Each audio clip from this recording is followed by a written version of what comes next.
Hi friends, new सर्वोत्तम agriculture academy में आपका स्वागत है। मैं मुलायम यादव।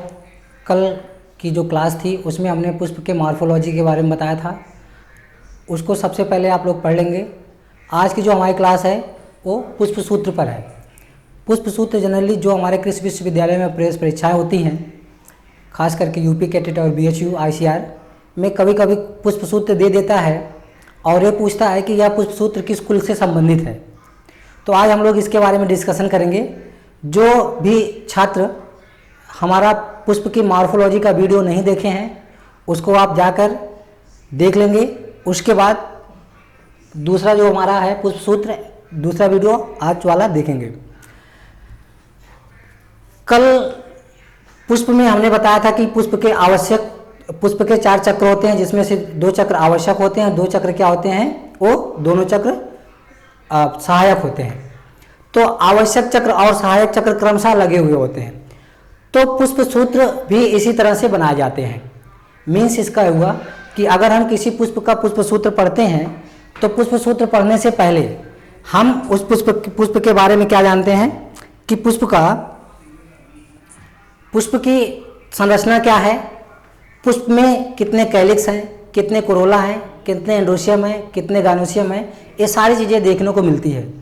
इसके साथ साथ में पुष्प सूत्र हमको ये भी बताता है कि पुष्प में दल किससे जुड़ा हुआ है, दल स्वतंत्र है कि संयुक्त है। जो हमारा गानोसियम है वह स्वतंत्र है कि संयुक्त है, एंड्रोशियम स्वतंत्र है कि संयुक्त है, पुष्प एक व्यास सममित है कि त्रिज्या सममित है, ब्रैक्टिएट है कि ई ब्रैक्टिएट है। इन सब सारी चीज़ों पे हम लोग एक एक पुष्प पे डिस्कशन करेंगे।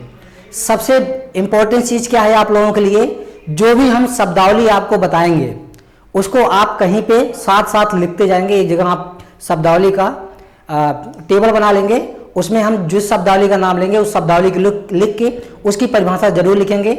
इससे आपकी ये जो इसमें बीच बीच में शब्दावलियाँ आती रहेंगी वो आपका क्लियर होता रहेगा। तो हम लोग ज़्यादा समय ना व्यतीत करते हुए शुरुआत करते हैं। सबसे पहला जो हमारा कुल है वो कौन सा है, सबसे पहले हम क्रूसीफेरी कुल को लेकर आए हैं। क्रूसीफेरी में आप लोग जानते होंगे हमारा सरसों है, मूली है, या जो भी हमारे कैबेज वोबेज आते हैं, फूल गोभी है, ये सब क्रॉप इसमें आते हैं क्रूसीफेरी में। क्रूसीफेरी के पुष्प की शुरुआत अगर हम लोग करते हैं तो सबसे पहले EBR लिखा हुआ है। EBR का मतलब होता है ई ब्रैक्टिएट। ई ब्रैक्टिएट का मतलब होता है असहपत्री।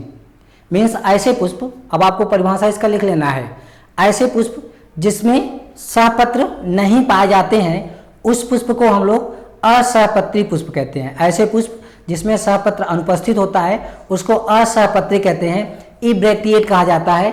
ई ब्रैक्टिएट का जो सिंबल है वो EBR है। तो इसका जो पुष्प होता है वो ई ब्रैक्टिएट होता है। दूसरी बात हम लोग आते हैं, आप लोग देख होंगे एक गोले में प्लस का निशान है, इसका मतलब होता है त्रिज्या सममित। त्रिज्या सममित, त्रिज्या सममित की डिफिनेशन आपको पहले लिख लेनी है, क्योंकि बार बार त्रिज्या सममित आता रहेगा और ब्रैक्टिएट आता रहेगा। तो त्रिज्या सममित की परिभाषा क्या है कि यदि हम किसी भी पुष्प को कई स्थान से 2 बराबर भागों में काटते हैं तो यह दशा क्या कहलाती है, त्रिज्या सममित कहलाती है। मीन्स वो कट जाना चाहिए 2 बराबर भागों में। अगर कोई पुष्प 2 बराबर भागों में कहीं से भी काटा जा सकता है तो यह दशा क्या कहलाती है, त्रिज्या सममित कहलाती है। तो त्रिज्या सममित का है सिंबल है, सिंबल भी पूछा जाता है कि त्रिज्या सममित का सिंबल क्या है। उसके बाद दूसरे नंबर पे आता है आपका जो पुष्प है वह एक लिंगी है कि द्विलिंगी है कि अलिंगी है। यहाँ पे बात आपको देखने से लग रहा होगा, कल हमने एक लिंगी पुष्प के बारे में बताया था। तो जो पुष्प है वो क्या है, यहाँ पे दिख रहा है द्विलिंगी है। मीन्स इसमें नीचे की तरफ मादा भाग भी है और ऊपर की तरफ नर भाग है। तो क्रूसीफेरी का जो पुष्प होता है द्विलिंगी होता है। अब यहाँ पे बात आ गई कैलिक्स की। कैलिक्स पुष्प का बाह्य दल जिसको कहते हैं। कैलिक्स की संख्या क्रूसीफेरी में 4 होती है और ये 2 भ्रमियों में पाए जाते हैं, 2-2 के, और स्वतंत्र होते हैं। मीन्स यहाँ पे भी आपको याद रखना है कैलिक्स 2 तरह के होते हैं, एक तो संयुक्त होते हैं, दूसरा स्वतंत्र होते हैं। यहाँ पे देखिए कुछ चीज़ें हमने ब्रैकेट में लिखी हुई है और कुछ चीज़ें क्या है, स्वतंत्र लिखी हुई है। मीन्स जैसे यहाँ पे स्वतंत्र है, ब्रैकेट में है, स्वतंत्र है, फिर स्वतंत्र है, फिर स्वतंत्र है। मीन्स इसका ये हो गया कि अगर कोई भी, जैसे 5 दल हैं, आप सपोज करिए इसमें कितने दल हैं, कैलिक्स हैं 4 कैलिक्स हैं, लेकिन ये बिना ब्रैकेट के हैं। इसका मतलब आप इसके जो पुष्प के बाह्य दल होते हैं वो आपस में एक दूसरे से जुड़े नहीं रहते हैं, स्वतंत्र रहते हैं, इसलिए सिंबल में फ्लोरल फार्मूला पढ़ते समय इनको स्वतंत्र दिखाया जाता है। यदि इनको ब्रैकेट में लिखा गया है तो इसका मतलब क्या हुआ कि ये संयुक्त हैं, और बिना ब्रैकेट का लिखा गया है तो इसका मतलब क्या हुआ कि ये स्वतंत्र है। इसके बाद बात आती है कैलिक्स के बाद कोरोला की। अब आपको यहाँ पे एक ध्यान देने की बात है, कोई भी पुष्प का भाग, अंग अगर ब्रैकेट में है तो मतलब संयुक्त है, और अगर बिना ब्रैकेट का है तो ये क्या है, स्वतंत्र है। यहाँ पे भी आप देख रहे हैं, यहाँ पे गुणे का निशान लगा हुआ है, क्रास रूपी, इसको कहा जाता है क्रास रूप। तो क्वेश्चन एक काफी फेमस है और कई बार यूपी कैटेट में भी आया हुआ है कि क्रास रूपी दल किस कुल में पाए जाते हैं। तो हम कुल कौन सा पढ़ रहे हैं, क्रूसीफेरी कुल पढ़ रहे हैं। तो क्रूसीफेरी कुल में कौन सा दल किस तरह का दल पाया जाता है, क्रास रूपी दल पाया जाता है। दल की संख्या 4 होती है और ये स्वतंत्र होते हैं, मीन्स ब्रैकेट में तो है नहीं, इसका मतलब क्या हुआ, ये स्वतंत्र हो गए। इसके बाद बात आती है एंड्रोशियम की। आपको पता होगा कि क्रूसीफेरी कुल में चतुर्दीर्घी दशा पाई जाती है, क्रूसीफेरी कुल में चतुर्दीर्घी दशा पाई जाती है। अब यहां पे क्या है कि ये जो 4 एंड्रोशियम, इसमें कुल कितने हो गए, 6 हो गए, स्वतंत्र है, 6 हैं स्वतंत्र हैं क्योंकि ब्रैकेट में नहीं है, 6 हैं स्वतंत्र हैं। अब एक दशा यहां पे होती है चतुर्दीर्घी, इसको पहले समझेंगे, आप हेडिंग डालेंगे चतुर्दीर्घी, उसकी परिभाषा लिखेंगे। जब किसी पुष्प में अंदर के 4 बड़े पुंकेसर होते हैं तथा बाहर के 2 पुंकेसर छोटे होते हैं तो यह दशा चतुर्दीर्घी कहलाती है। टेट्राडाइनेंड्रस कहते हैं या चतुर्दीर्घी, टेट्राडाइनेंड्रस या चतुर्दीर्घी कहा जाता है। तो चतुर्दीर्घी दशा किसमें पाई जाएगी, क्रूसीफेरी कुल में चतुर्दीर्घी दशा पाई जाती है। ये तो आपके समझ में आ गया। एक और है द्विदीर्घी दशा किसमें पाई जाती है, अगर क्वेश्चन पूछा जाए तो लैबिएटी कुल में या तुलसी में द्विदीर्घी दशा पाई जाती है।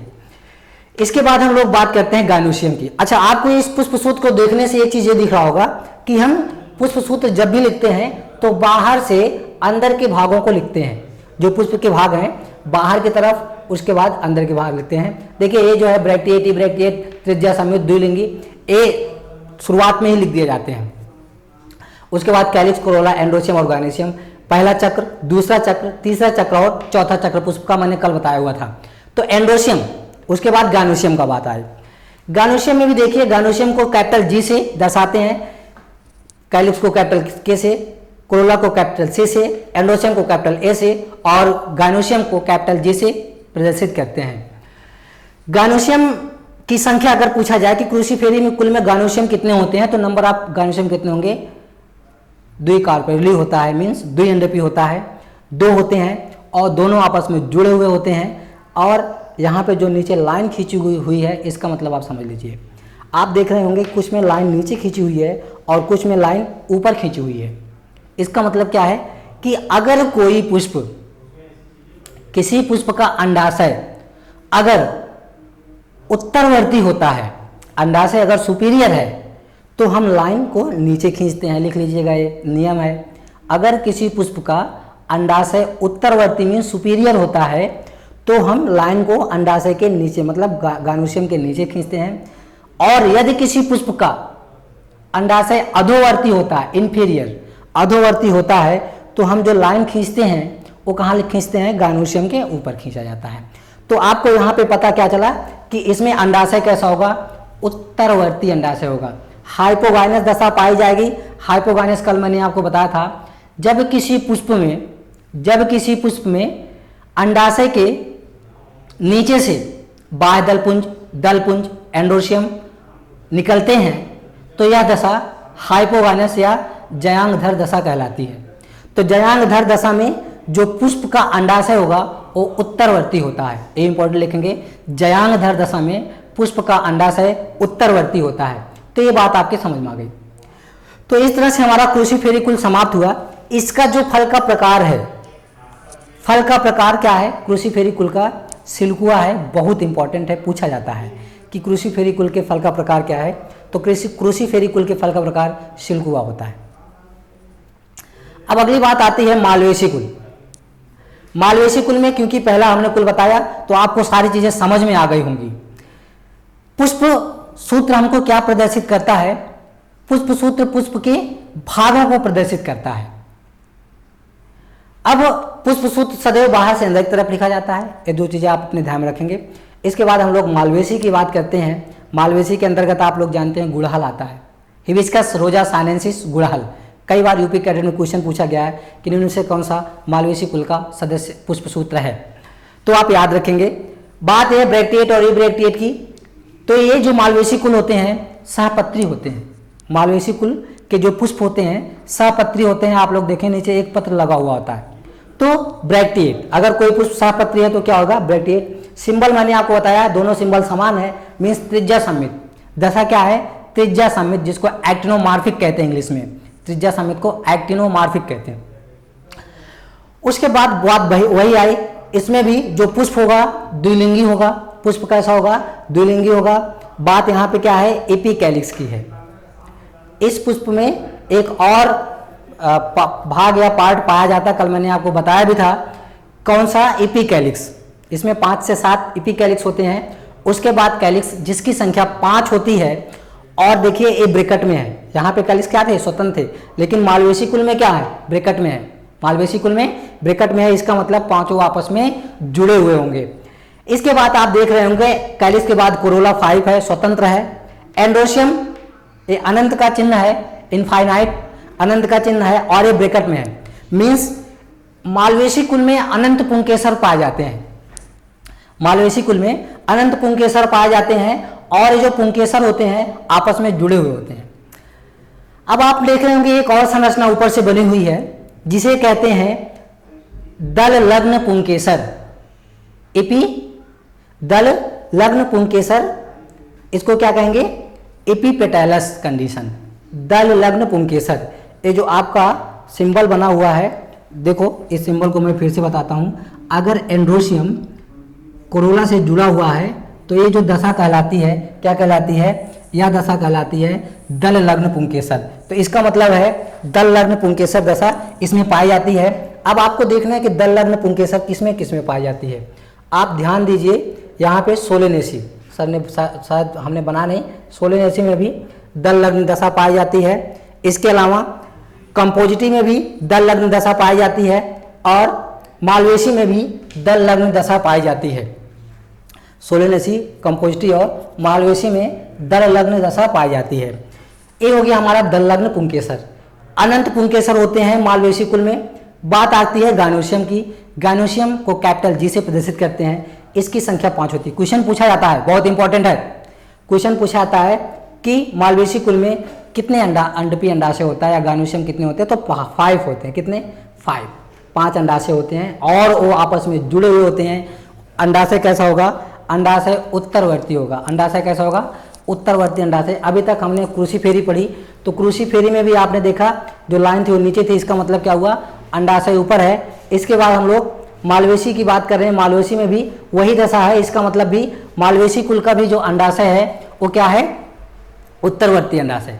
मीन्स अगर कोई पुष्प हाइपोगाइनस होगा, हाइपोगाइनस दशा में पुष्प का जो अंडाशय होगा वो उत्तरवर्ती होगा। इसके बाद हम लोगों का जो अगला कुल है लेगुमिनेसी कुल। लेगुमिनेसी कुल की दो बहुत इंपॉर्टेंट क्वेश्चन पूछे जाते हैं। एक तो लेगुमिनेसी कुल का जो यहाँ पे कंडीशन क्या है? एंड्रोशियम आप लोग देख रहे होंगे, मालवेसी कुल में हम यहाँ पे एक चीज बताना भूल गए। यहाँ पे मालवेसी कुल में सारे एंड्रोशियम आपस में मिलकर एक बंडल का निर्माण करते हैं। तो जब सारे एंड्रोशियम आपस में जुड़कर एक बंडल का निर्माण करते हैं तो यह दशा कहलाती है मोनोएडेल्फस। क्या कहलाती है भैया? मोनोएडेल्फस। आप इसको लिख लेंगे, मोनोएडेल्फस। मोनोएडेल्फस। तो आपसे क्वेश्चन पूछा जाएगा कि मोनोएडेल्फस दशा किस कुल में पाई जाती है? तो मोनोएडेल्फस दशा किस में पाई जाती है? मालवेसी में, जिसको कहते हैं एकल संघीय दशा। क्या कहते हैं? एकल संघीय। अब यहाँ पे लेगुमिनेसी कुल में द्विसंगी की बात आती है। यहाँ पे जो एंड्रोशियम होगा वो क्या होगा, द्विसंगी। फिर हम लोग बात करते हैं शुरुआत से, इसमें जो लेगुमिनेसी कुल का पुष्प है वो क्या है, त्रिज्या एक व्यास सममित है, ब्रैक्टिएट है, द्विलिंगी है। कैलिक्स कितने हैं, 5 हैं, 5 कैलिक्स हैं, आपस में स्वतंत्र हैं। कोरोला 5 होते हैं, एक पूरी तरह से स्वतंत्र होता है जिसको कील कहा जाता है या उसको ध्वजक कहते हैं। उसके बाद 2 आपस में जुड़े होते हैं और 2 स्वतंत्र होते हैं। इसमें अगर देखा जाए तो इस तरह से संरचना, इस तरह की संरचना बनती है, इस तरह से संरचनाएं देखने को मिलती है। इस तरह की संरचनाएं 1 2 3 4 और 5, तो इस तरह से संरचनाएं देखने को मिलती हैं किसमें, लेगुमिनेसी कुल में। बात आती है एंड्रोशियम की। लेगुमिनेसी कुल में 10 एंड्रोशियम कितने होते हैं, 10 होते हैं।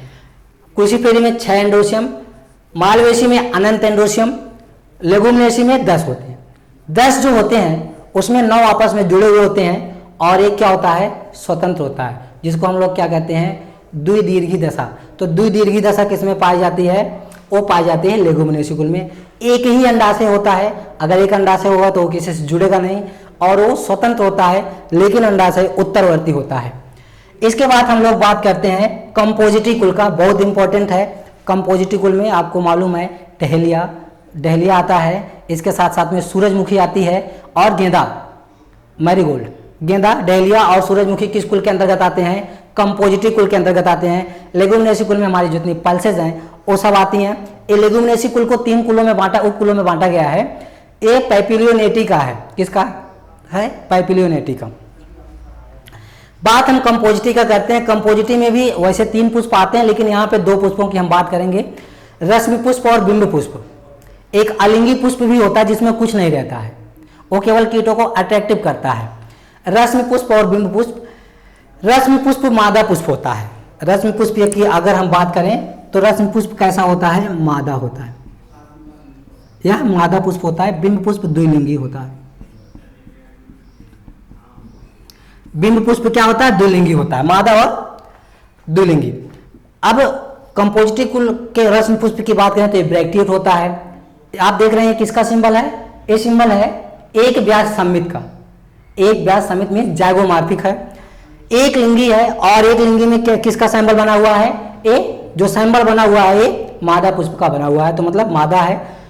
इसमें जो बाह्य दल पुंज होता है वो प्रायः अनुपस्थित होता है और अनुपस्थित नहीं होता, कभी कभी वो जो है पैपस में कन्वर्ट हो जाता है। किसमें, पैपस में। पैपस में क्वेश्चन पूछा जाता है किस कुल में बाह्य दल पुंज पैपस में बदल जाता है, तो पैपस में किसके बाह्य दल पुंज बदल जाते हैं, तो वो आंसर क्या होगा, कंपोजिटी कुल के। उसके बाद हम लोग बात करते हैं कोरोला की। 5 होते हैं और आपको पता है कि अगर ये ब्रैकेट में है तो आपस में जुड़ेंगे। एंड्रोशियम क्योंकि ये मादा पुष्प है तो इसमें एंड्रोशियम नहीं होगा, 0। गानोशियम, मादा पुष्प है तो गानोशियम होगा ही होगा। गानोशियम 2 होते हैं और आपस में जुड़े होते हैं, अधोवर्ती होता है। अभी तक हमने क्या बात की थी, उत्तरवर्ती, लेकिन कंपोजिटी कुल की अगर हम लोग बात करें तो अंडाशय क्या होगा, अधोवर्ती होगा। इंपॉर्टेंट है, आपको 2 कुलों में अधोवर्ती अंडाशय देखने को मिलेगा, एक तो मालवेसी कुल, दूसरा हमारा कुकुरबिटेसी कुल। मालवेसी कुल में और कुकुरबिटेसी कुल में अधोवर्ती अंडाशय होता है, शेष में उत्तरवर्ती अंडाशय होता है। अब इसी तरह से बिंब पुष्प है। बिंब पुष्प में हम लोग अगर बात करें तो ये भी सहपत्री होता है, एक व्यास सममित होता है। बिंब पुष्प द्विलिंगी, वही बात है। कैलिक्स 5 होते हैं, वो पाइपस के रूप में परिवर्तित होते हैं। कोरोला 5 होते हैं, जुड़े हुए होते हैं। एंड्रोशियम भी 5 होते हैं, जुड़े हुए होते हैं। और ये दशा पाई जाती है कौन सी, एपिकैलिक्स। मतलब जो हमारे एंड्रोशियम है वो किससे जुड़े हुए हैं, कैलिक्स से, कोरोला से जुड़े हुए हैं। या दलग्न पुंकेसर कहा जाता है इसको, क्या कहते हैं, दलग्न पुंकेसर। और गानोशियम 2 होते हैं और वो आपस में जुड़े होते हैं, अधोवर्ती अंडाशय पाया जाता है। तो ये बात हमारा कंपोजिटी का हो गया। कंपोजिटी कुल बहुत इंपॉर्टेंट है, क्वेश्चन पूछा जाता है कि कंपोजिटी कुल का कितना, कंपोजिटी कुल में कितने अंडाशय होते हैं, तो कंपोजिटी कुल में अंडाशय की संख्या कितनी होती है, 2 होती है। दोनों आपस में जुड़े हुए होते हैं और अंडाशय अधोवर्ती होता है। नेक्स्ट बात हम करते हैं किसकी, कुकुरबिटेसी कुल। कुकुरबिटेसी कुल में आप लोग जानते हैं एक ही पौधे पर नर पुष्प अलग होता है, मादा पुष्प अलग होता है। तो यहाँ पे नर और अलग, नर और मादा अलग अलग हमने दर्शाया है। बात इसमें नर पुष्प की करते हैं तो इफ बी आर मतलब क्या हो गया, यह असहपत्री होता है। इफ बी आर का हमने सिंबल आपको ऑलरेडी बताया हुआ है। असहपत्री त्रिज्या सम्मित मीन्स किसी पुष्प को अगर कई जगह से दो बराबर भागों में बांटा जा सके तो उसको हम त्रिज्या सम्मित कहते हैं। उसके बाद है, क्योंकि ये नर पुष्प है तो इसका नर का सिंबल बना हुआ है, गोले के ऊपर तीर दर्शाते हैं। उसके बाद कैलिक्स है, कैलिक्स 5 होते हैं और ये आपस में जुड़े हुए होते हैं। नेक्स्ट नंबर आता है कोरोला, ये भी 5 होते हैं और जुड़े होते हैं। इसके कोरोला जो दल होते हैं आपस में जुड़कर घंटाकृत बेल शेप्ड स्ट्रक्चर बनाते हैं।